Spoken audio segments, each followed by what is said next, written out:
recorded live at 4ZZZ Studios, Meow, Brisbane. On 102.1 FM. And broadcast across Australia on the Community Radio Network. You're listening to Zed Games. Zed Games brings you the best in gaming news, reviews, community and culture. Want to reach out? Share your hot take? Or do you just want to share your favourite game? Find us on socials at Zed Games AU.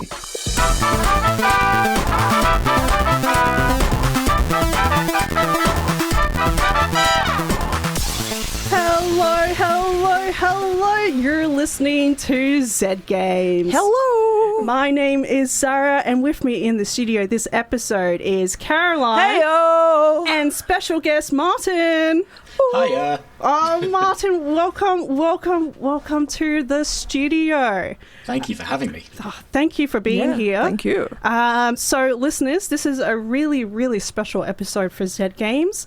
This is the Schrodinger's Cat Burglar launch special, where we will be celebrating with Martin the launch of Schrodinger's Cat Burglar, which will be going live at 10 p.m. tonight on Steam. That's 4 hours each. Yeah. Oh, wow. So Martin has graciously given us a portion of his time, and like I heard him like tip-tapping away earlier, so I assume he's got to get back to tip-tapping soon.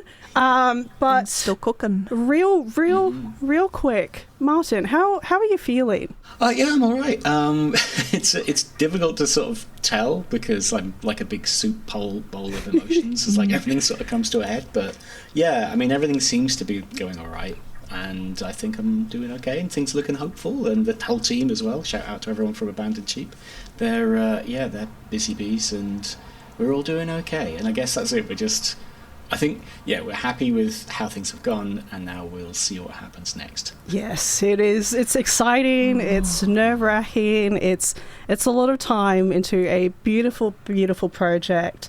Let's just start with the basics. Why don't you introduce the team and the game? Yeah, wow. Okay, so the game is Schrodinger's Cat Burglar. The team is... We're kind of scattered a bit. Like, full-time it's me and Andrew Zygmunt, or Ziggy as he's known, working on the project. And then recently we've had Mei Lee, who I think has been on the show before. Yes. You know Mei Lee. And Emily on QA, and Jazz on props, and John on props, and a bunch of people working on props. Supertonic doing the sound, Dreamtrack doing the music. Wow. A whole bunch of people have been working on it. George on socials and marketing. Yeah, it's been busy. It's been really nice having like such a busy kind of thing towards the end. And and the game is just a fun... I don't know, I was going to say stress-free, but I think it can get quite stressful solving puzzles, but peril-free game. Peril-free is a good way to put it, yes. Yeah, don't worry, the cat does not come into harm in our game, unlike other cat games, maybe. That's of great comfort to us, and we are big cat fans. Especially when the concept of the game is based around the idea of a cat being alive or dead. It's like, don't worry, that isn't what happens in this game. Don't think too hard about that part. Yep. So, Schrodinger's Cat Burglar has been in development for about 8 years now. Mm-hmm. Yep. Let's rewind. What did Cat Game look like to begin with? Well, the irony is that it didn't actually star cats at the very beginning. No! Yeah, it was an idea I had. I found notes from when I was for working on the game. I kept them all. And one of the very first notes I wrote was for the game idea of a project called The Entangle Men, which is about two burglars who'd been quantum entangled, and whatever happened to one affected what happened to the other. Oh! So initially it was just that, and I wanted to prototype it, and I had a different cat model from a different prototype, and I thought I could use that model as a temporary placeholder for the burglar characters. And then I realised that when you're talking about quantum stuff and you're talking about cats, it's obviously a Schrodinger's cat thing. Obviously, So the idea just sort of hit me rather than me having it. It just happened to me. But And the game initially started off being viewed from top-down camera. Then for a little bit we were in like a chase camera, and we looked a lot like Stray at that point. And then we've ended up in this kind of side view world. So the game has been through a lot of changes, and I think it's coalesced into the form it was always meant to be. Yes, it feels correct playing it now. So it is full of puzzles, and there's quite a lot of mechanics that play into those puzzles. Caroline? How do you design puzzles like that? Like, do you have a wall with string? Like, what how do you What's even the process? fathom some of these puzzles? Like, where do you start? Yeah.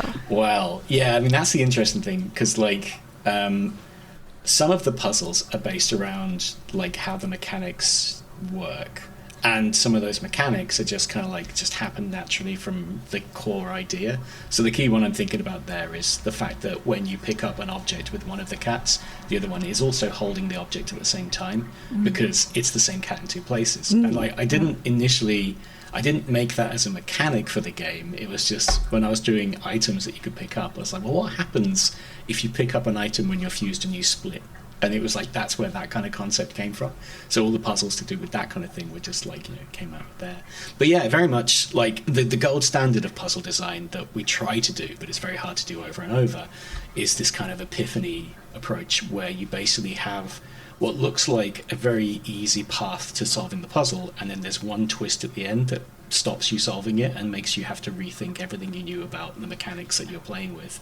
And it's the sort of thing that Portal does over and over again. They kind of, they get that brain expanding thing. So we try and get as many of those in the game as we can, but we don't always, you have to, the puzzle games are the hardest games in the world to make, because every single room has to be unique and build on the one that came before it. Yeah, and it's going to be solvable, but you don't know, like, every player is different, has a different way of approaching things. Absolutely. And like we don't do any puzzles that lock you in, although there is an achievement if you get locked in a puzzle, so you can get stuck in them, but we try and make it so that there's never a kind of like a no backward step, and there's no like peril, death, or things that restarting. So yeah, we have to kind of make the puzzles that are like, they're always progressive and like every step moves you forwards or you can go back from. So yeah, it was a lot of just experimentation, and a lot of the puzzles were done by Ziggy recently, so it's been fun to be able to just play the puzzles he's done without knowing how to solve them and just get like tied in knots with them and go, yep, that's a great puzzle, that took me ages. Oh, excellent. So speaking of like peril, danger, when you began developing this game, did you already have a sense of a story when it was, what was it that you said it was originally called? The Entanglement. Yeah, or did a story sort of grow over time? Story very much grew over time. Initially the idea was that you were just a cat with this power. And I think the initial idea was that you were kind of like, you were for hire and you would go from place to place and you would infiltrate different places with your powers. So there wasn't this idea of you, like the origin story like you get in the game. That sort of came later. And there's a lot in the game that wasn't there to begin with. Like even the idea of like someone speaking on your headset, that wasn't there straight away, but it did come in very quickly. Although Lazy Susan, who was your support hedgehog, she initially was going to be, I think, a crow or a bird of some sort. But hedgehogs seem to make a lot more sense. But yeah, and like the facility that you explore in the game, the game starts with like a kind of an animated graphic adventure, a graphic novel kind of like prologue that kind of sets the scene. Initially, that was going to be playable, but we didn't have the time to do that stuff, and that all takes place above ground, but the game itself takes place below ground. And initially the game was going to be taking place in a skyscraper, like a tall building, and you would go from floor to floor, and that was like, it kind of made sense narratively, but designing levels where every room has to fit around every other room like a building is like so much harder when you're doing a puzzle game. So whereas if you're in a big cavernous underground space, it's like, oh, you can just do what you want in there. It can be like a termite's nest. So yeah, some of the story changes have happened as like a consequence of like better fitting the mechanics in the game world that we wanted to do. And then some were just like the way the story ends, and I don't want to talk about that because I don't want to spoil anything, but I think the narrative twists and turns, hopefully people they'll be like surprised by them, but they'll make sense, not just out of left field and completely nonsense sort of thing. They'll be like, oh, of course. But yeah, I'm pretty happy with how the game ends. It's got quite a strong ending, I think. Yeah, I'm really excited. Like, Caroline and I will be reviewing the game later this episode, and We've pretty much just reached like the halfway point, and it's been awesome so far. Excellent. That's a So- spoiler for the review. When you've been working on a game for so long, how did you keep yourself motivated? Is there something you'd tell yourself 8 years ago starting out? That's a really interesting question because the one thing that I've not had a problem with over the 8 years has been motivation. Like, it's since 2021, it's been like a full-time job working on this game. And since last year, or maybe the year before, it's been 6 or 7 days a week working on the game. But that's mostly just because I really like working on the game, and it's been a joy to just be picking away at the code and doing a new animation and like all this sort of thing. So yeah, I think like motivation hasn't been a problem, and I think that's probably down to the core idea being strong. And again, like, I kind of feel lucky that I had this idea and have worked with collaborators who have helped shape it into what it is, because it feels like, yeah, it was one that was waiting to be plucked and no one else had the idea before me, so I kind of like, I got in there, I gazumped everyone else. But yeah, in terms of what I would tell myself 8 years ago, I don't know, because the game took a long time and it went through a number of iterations, and I don't think any of the previous versions of the game would have been something I would have been happy to call finished. So it feels like it did need 8 years to like become what it is. So yeah, just stick with it, I guess. If you think it's general advice for people making games, it's like, really think about if you think this is a strong idea, and if it is, stick with it, because it'll be worth it. Yeah. I have a question about the other names that the cat can be called. Are those names from other cats? Are they your OC? They are other cats? Yes. Do they they're a have mix. anything to do with the pictures of cats that you can find throughout the game? That's a really good point. Well, yeah, Hugo and Murphy in particular. So I presume you saw the dartboard in Igneous's office. Yes. Picture of the cat. I feel like we're getting Hugo. close into spoiler territory. I don't want to go too far into it, but yeah, there are photo frames on desks and like around the world, and there's the cats featured in those photo frames. There's Charles, who's the orange kind of tabby, who's no longer with us. There's Murphy, who's a little black cat. There's Hugo, who's a big dumb-looking tabby. Both of those two are my cats. And yeah, so yeah, Murphy and Hugo's names show up in the list. I think Charles might do as well. But there's a number of different like options you can choose from that list. They range from like standard, like Mittens and things like that. Whiskey was my parents' cat, and then Ginny was my first cat. I think she's in there. All the way down to Taskbar, which is one of my favourite names for a cat. That was from a friend of mine back in the UK called Kai, who always thought that Taskbar would be a great name for a cat. So I put it in the game. And the number of people who pick up on it, yeah, it's like, yes, it's a really good cat name. It just fits really well. Taskbar is the one that I chose. Yeah. It's really, it has a kind of, it feels like it's got whiskers on it. It's just like one of those words. Yeah, it's really good. You can also, I didn't make it very clear, but if you press like the X button on the controller, you can type your own name in as well. So you can literally call Mittens whatever you like. It's just really hard to tell. Okay, we have time for one last question. Cool. Who is the voice of Mittens? I think it's a mystery cat. I think I've been reliably informed that they were ethically sourced meows by the sound team, so there was no Very barrel good, involved. very good. I can't identify that cat, but I can say that during the making of the game, I did use temporary meows from the cat that belongs to Brian David Gilbert, because he featured that cat Zuko. in a video once. Yeah, the one that Yes. sounds really husky. So for a while, Mittens sounded like a 50 cigarettes a day kind of smoker cat. Wow. So, yeah. I love that so much. Oh, that's beautiful. I kind of miss those meows, but they did aggravate the ears a bit after a while. Sometimes you have to make sacrifices for the good of the game. Yeah. Also, I presume, can you tell who or what voice is Lazy Susan? A squeaky toy? A squeaky dog toy, yes. Yeah. Squeaky dog Yes. toy, yes. No, 'Cause perfect hedgehogs don't sound. make good noises. So. No. Oh, not good noises. Now I'm worried about what noises they make. Oh, they just kind of huff and snuff. It Oh. just sounds weird. Yeah, that's not much. That's not much fun. You don't need that in your ears. Yeah.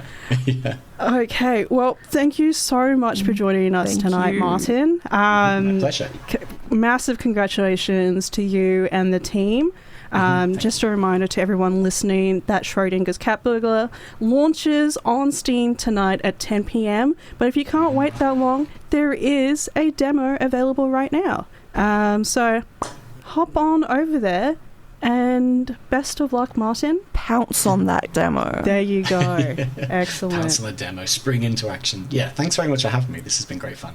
Oh, awesome. Thanks again. All right. You're listening to Cat Games, and Meow, my Meow name is Zahra. And with me in the studio this episode is... Caroline. Or Catoline. Catoline, there we go. I couldn't think of anything for Zahra, but that's okay. You're listening to Zed Games. This is a special episode where we are celebrating the launch of Schrodinger's Cat Burglar at 10 p.m. tonight on Steam, and we are going to hop into the week in gaming news. Gaming news.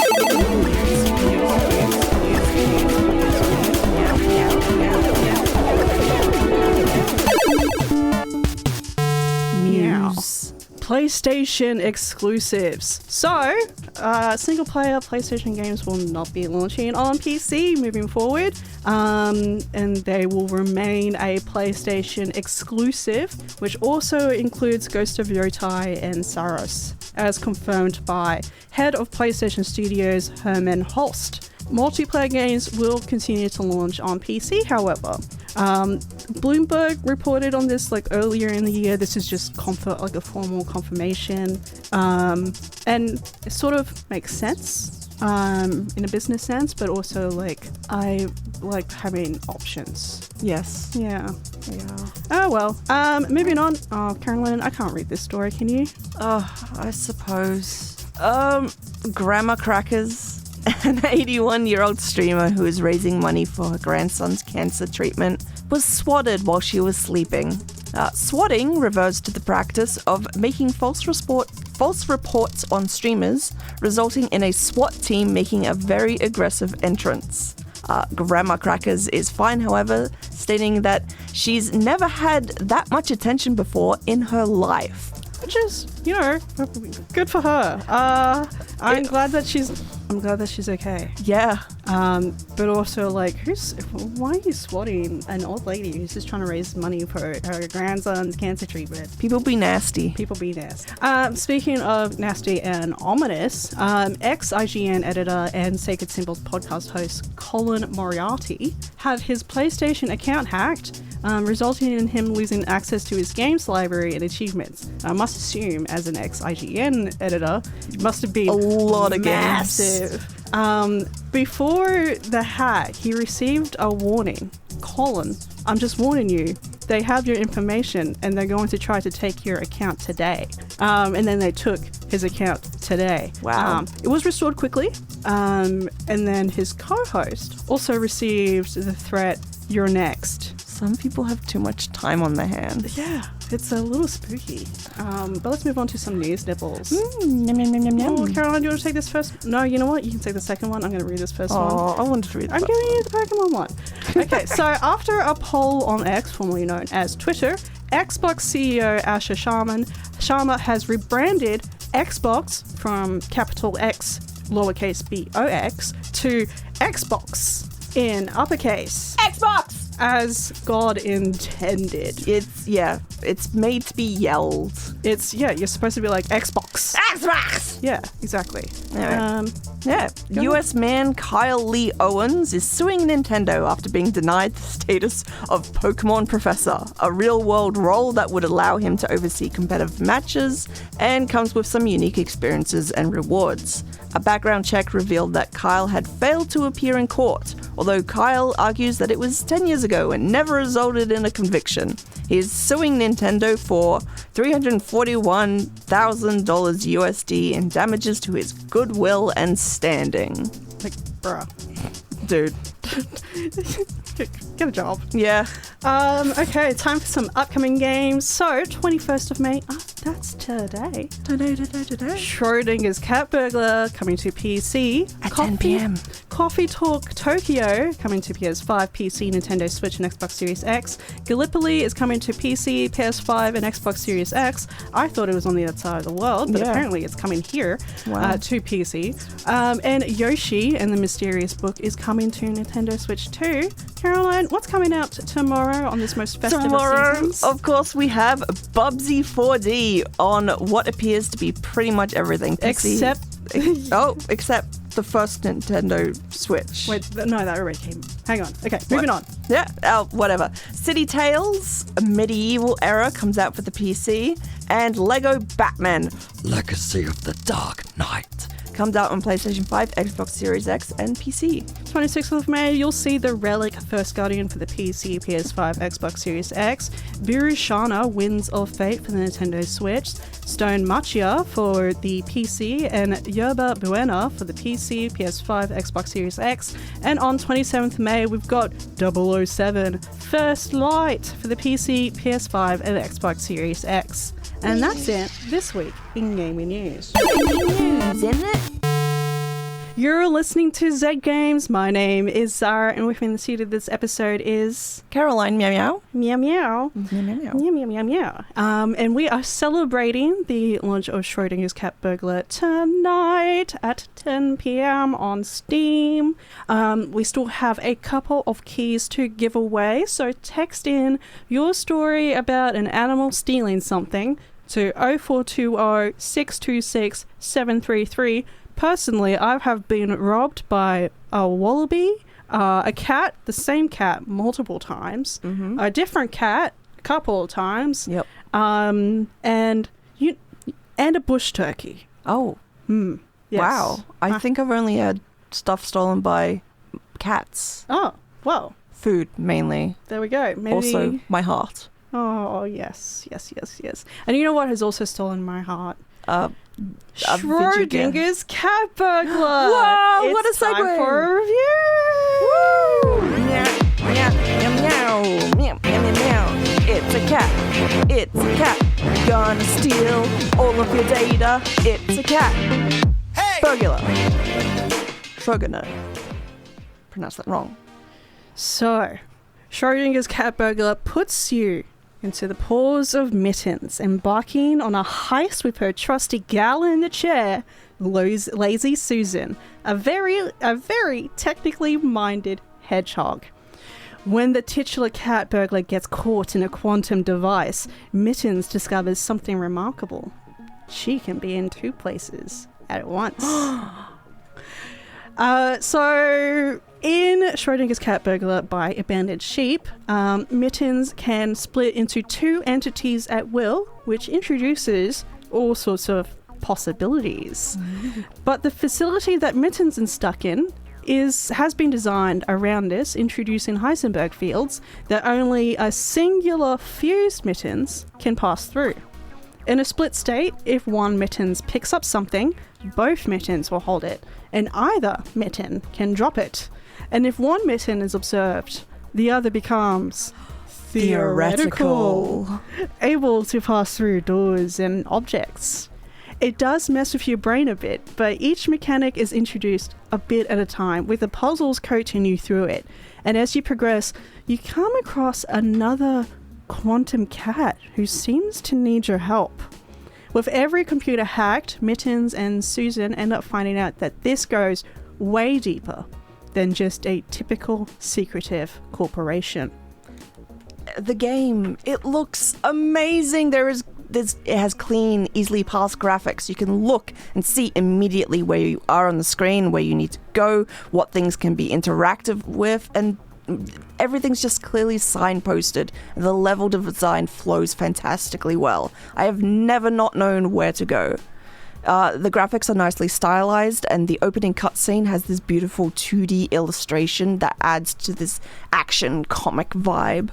The cat, there's smooth cat animation, subtle bits that add that little, je ne sais quoi, such as the reflection of the eyes in the cats.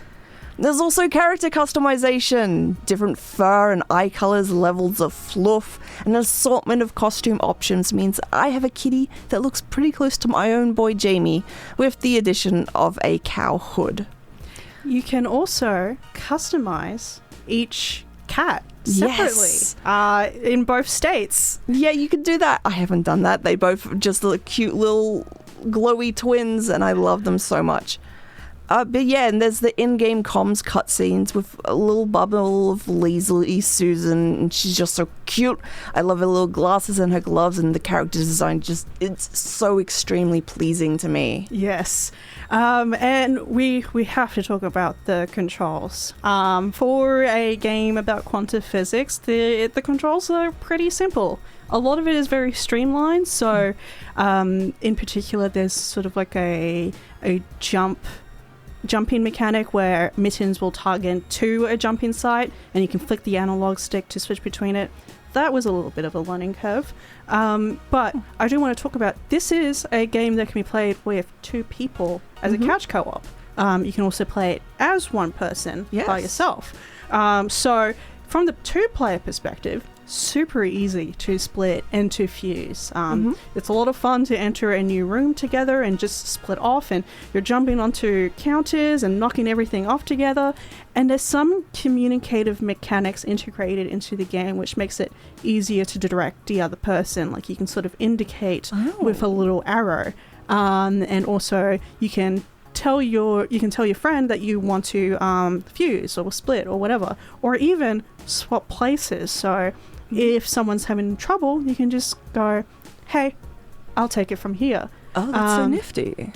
But both players can control fused mittens, so sometimes there's a bit of confusion there, but that is easily solved with like, can I move mittens? And then the other player will just meow as mittens. How about you, Caroline? I've been playing this solo, and in this, the 2 cats are controlled each by one half of the controller, which you have a stick for each and both of the bumpers for each, half and half. It works really well. What you were talking about, the switching mechanic, how you can switch players. For one player, that's just switching which side of the controller is controls each cat. So in moments where it can get a bit confusing to have, say, one cat is on one side and that does not correspond with the side of the controller, you can swap, and then it just becomes really instinctive and just it gets me. I love it. It just makes it really easy to manage the cat wrangling. Yeah, which makes it much easier to focus on solving the puzzles.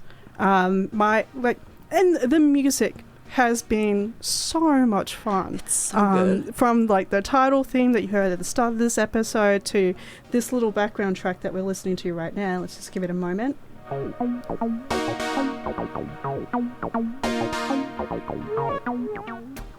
So much fun. And we've been waiting for this game for a long, long time. Yes. And I am so glad to say that it's a real treat that's been well worth the wait. The puzzles introduced well and solving them feels rewarding. I don't agree with calling it Portal of Cats because it's not Portal. No. But I feel like I'm playing Portal again for the first time in terms of learning and solving puzzles and the characterization in the story.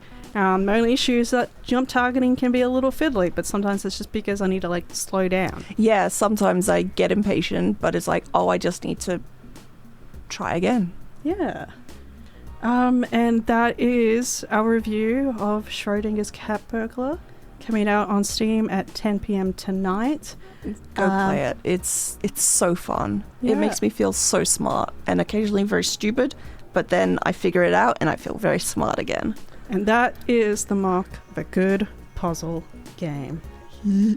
Okay, listeners, that is Schrodinger's Cat Burglar.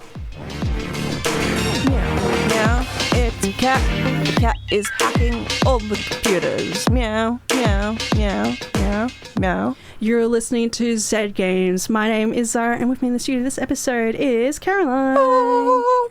And we've been, I don't know, just meowing it up over here. Because Schrodinger's Cat Burglar is finally coming out at 10 p.m. tonight on Steam. But as we are wrapping up the episode, I want to talk about a couple of things that are coming up on the horizon that you all should pop into your calendars. So on the 4th of June, which is a Thursday night, we have another indie dev night at Lost Souls Netherworld. As usual, entry is free. Doors are open at 6 p.m. And we have another awesome assortment of beautiful games. We've got Dungeon Pizza by Growing Games, which is a cooking game with a fantasy twist. Aqueducts by Corkscrew Games, which is of course, the board game about the Roman Republic and ushering the ducks into a new age. Lone Pine by Bang Bang Bang Interactive will also be appearing again at the Indie Dev Night. It's a single-player 2D adventure set in the fictional Lone Pine National Park. There's cryptids, I do believe. Yes, and photography. We've also got Oath for Glory by Sleep Deprived Studios, which is a skill-based boss rush game built around directional combat. And this one is an interesting one. So it's called Deathbed by Devil Juice. It is a card game. The old king is on his deathbed. Each day, each kingdom sends a representative to perform a eulogy. Through strategic timing and political manipulation, your kingdom could hold the most influence when the king finally passes. Oh, that sounds so interesting. Yeah, a bit of political intrigue, a little bit of betrayal, just a little bit of yummy, yum. We've also got Descend by Fizzy Games, which is a bit of a bit of a Diablo, but not Diablo. Ooh. If you could play Diablo again for the first time. Yes. And as well, also making another appearance is On the Hearth by Earlgrim Games, which is a deduction game about potions.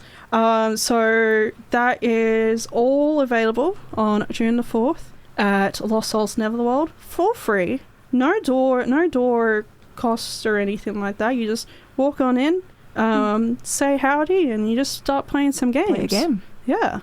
And it's always a good time. It's always a lovely time, and the developers are lovely people, and it's a really good time for them to get some real feedback on their games as well. So if you think about being the games in front of them, well, don't break it too hard, please. But also, oh my goodness, 27th of June. We are going to be at the Queensland Games Festival at the Brisbane Powerhouse. Yep. As will probably, I'm hoping, everyone who's listening right now. It is an all-day event where we just sort of, like every single game developer in Queensland, it feels like. Some even not from Queensland, it seems. With only if they have roots in Queensland. It's a very exclusive club. Of course. But that is an awesome event. It is just a full day celebration with workshops as well. The Game Loft will be there. All sorts of studios, all sorts of developers, and kids, big and small. And also for free. Yep. And there's the markets outside during that, so you can get a little snack, get some vegetables, and play some games. Yeah, it's a beautiful day.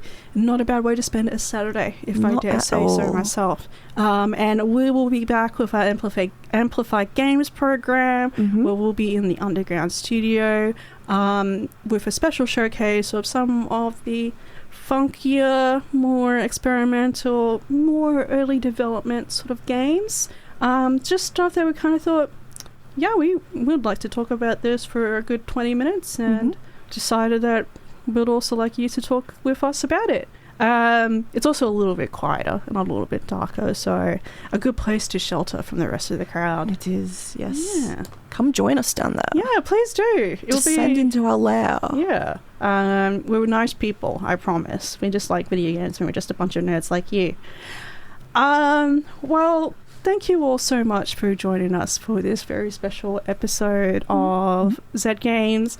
We have been watching Schrodinger's Cat Burglar evolve over time. And it's just really special to be able to see something come together so beautifully, and to know that this is a good game. Yeah, it'll be weird not seeing it at the Queensland Game Festivals. Yeah, in the future. Well, it will always have a place in our hearts. Yes. And I am excited for it to join the ranks of other successful Thanks for listening to Zed Games. If you'd like to listen to more, you can find us on the Community Radio Plus app. Or find us on socials at Zed Games AU. Organic, perhaps? See you next time. Organic cats. But we'll be back next week. Until then,